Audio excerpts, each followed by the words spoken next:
हाँ तो नमस्कार मेरे शेरों और शेरनियों, कैसे हो? आई होप आप लोग बहुत अच्छे होंगे और अपने पढ़ाई को अच्छे तरीके से कर रहे होंगे।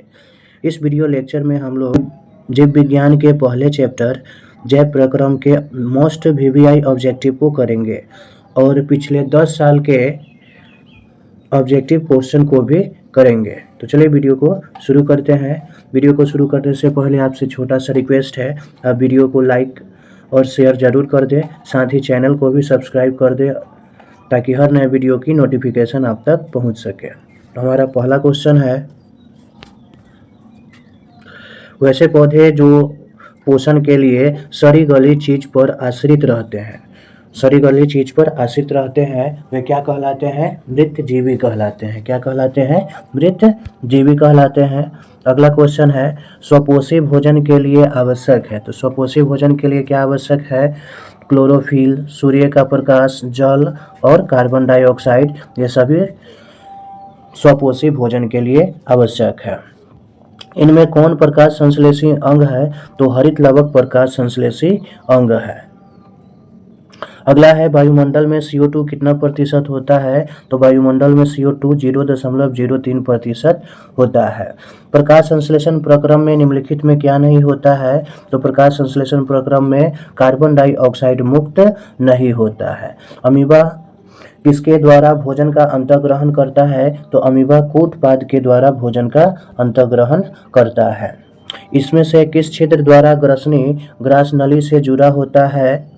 तो निगल द्वारा।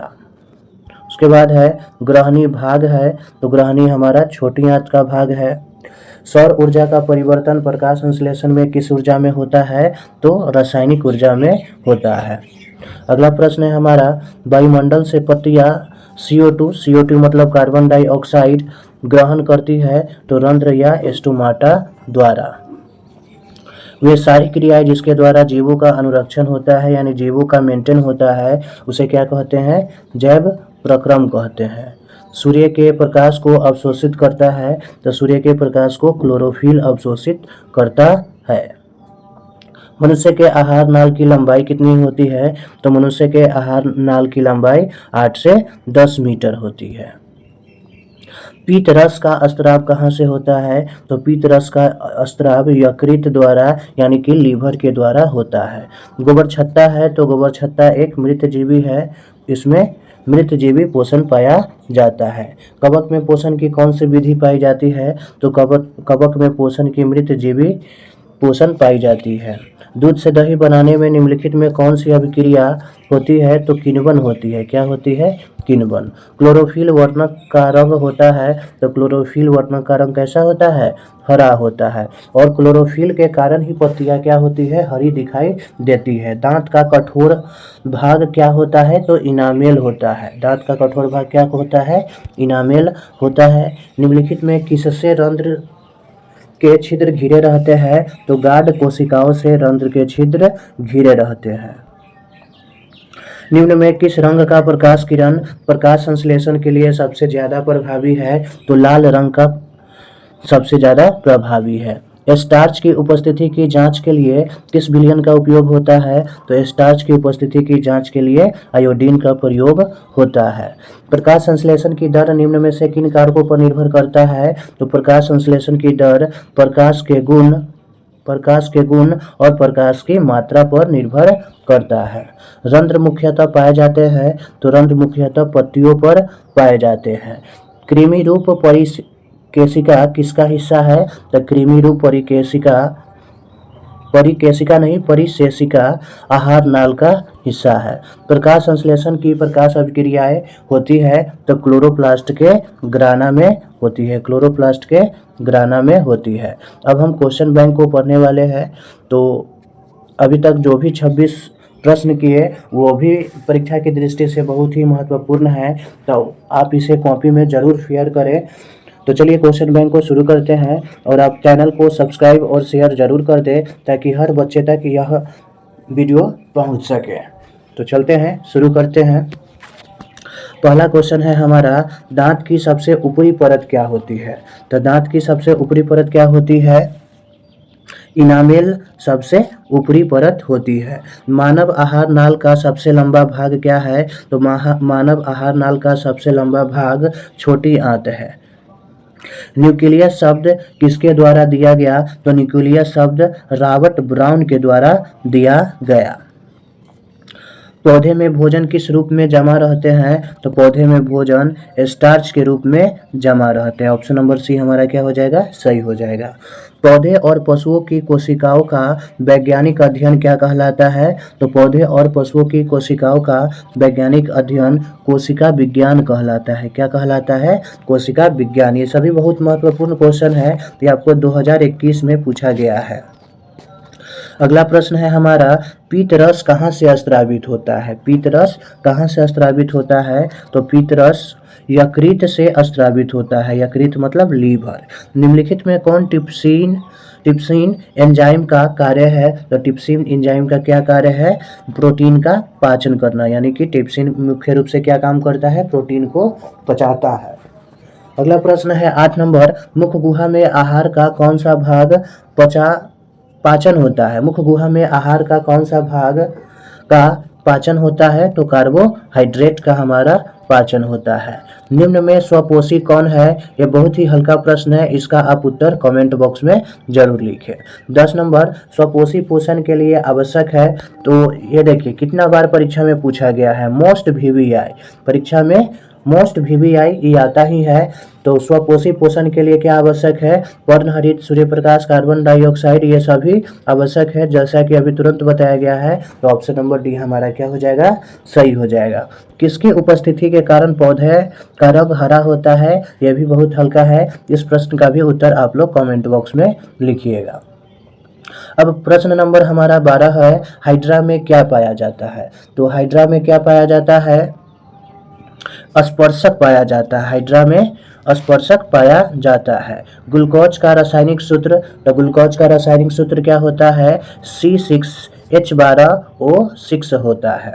अब वीडियो को शेयर भी जरूर करते रहे और लाइक सब्सक्राइब भी करते रहे। अगला प्रश्न है, अमीबा में अधिकांश पोषण कैसा होता है? तो अमीबा में अधिकांश पोषण कैसा होता है? तो अंतर्ग्रहण जैसा होता है। प्रकाश संश्लेषण की क्रिया होती है, तो प्रकाश संश्लेषण की क्रिया हरे पौधे में होती है।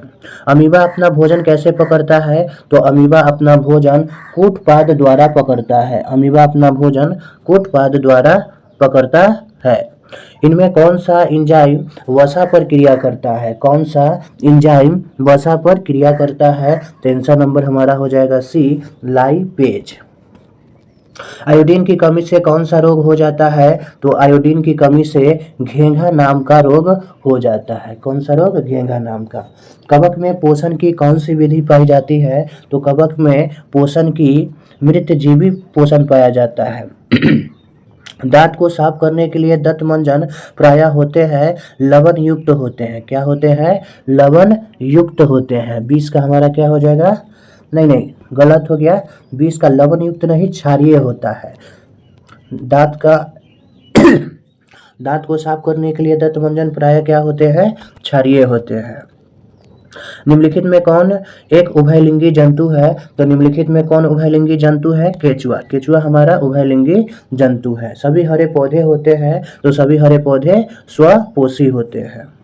अगला प्रश्न है, मंड परीक्षण के लिए हरी पत्ती पर आयोडीन डालने से पहले पत्ती अल्कोहल में उबाला जाता है। अल्कोहल में उबाला जाता है, तो क्यों उबाला जाता है? मंड को घोलने के लिए, क्लोरोफिल को घोलने के लिए, पत्ती को मुलायम करने के लिए। तो इनमें से सभी, ये सभी आंसर होंगे।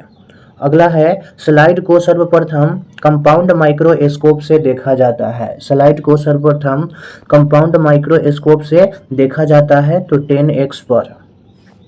एक वयस्क में कितने दांत होते हैं? तो ये भी बहुत ही आसान प्रश्न है और ये 2 बार परीक्षा में पूछा गया है, तो इसका उत्तर आप लोग कमेंट बॉक्स में खुद ही दें।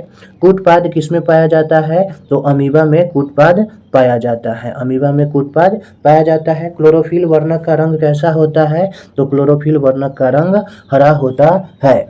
अगला प्रश्न है, ग्वाइटर अथवा घेंघा पनपता है, यानी कि घेंघा रोग का ही दूसरा नाम क्या है? घेंघा का ही दूसरा नाम ग्वाइटर है। तो ये कैसे होता है? तो आयोडीन की कमी से। ऑप्शन नंबर बी हमारा सही है। भोजन का पचना किस प्रकार की अभिक्रिया है? तो भोजन का पचना अपचयन अभिक्रिया है। भोजन का पचना अपचयन नहीं, सॉरी, उपचयन अभिक्रिया। ऑप्शन नंबर सी हमारा सही आंसर होगा।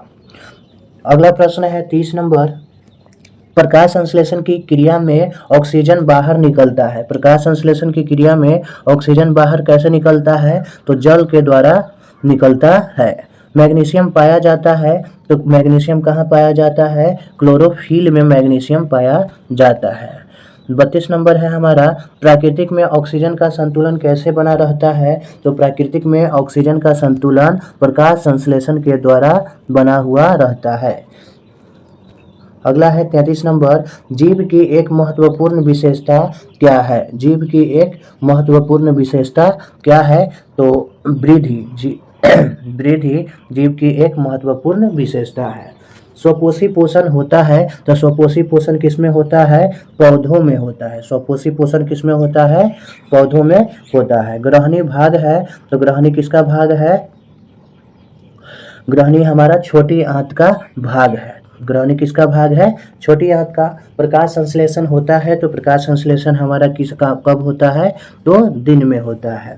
उसके बाद है प्रश्न नंबर 37, मृतजीवी का उदाहरण है। मृतजीवी का उदाहरण है, तो गोबर छत्ता हमारा क्या हो जाएगा?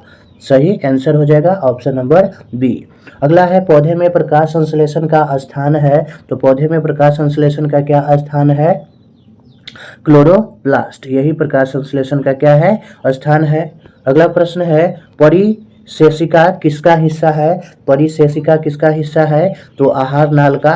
परिशेषिका किसका हिस्सा है? तो हमारा आंसर हो जाएगा आहार नाल। हमारा क्या आंसर हो जाएगा? आहार नाल। सभी का आंसर नीचे आपको दिया गया है, आप इसका स्क्रीनशॉट ले लें।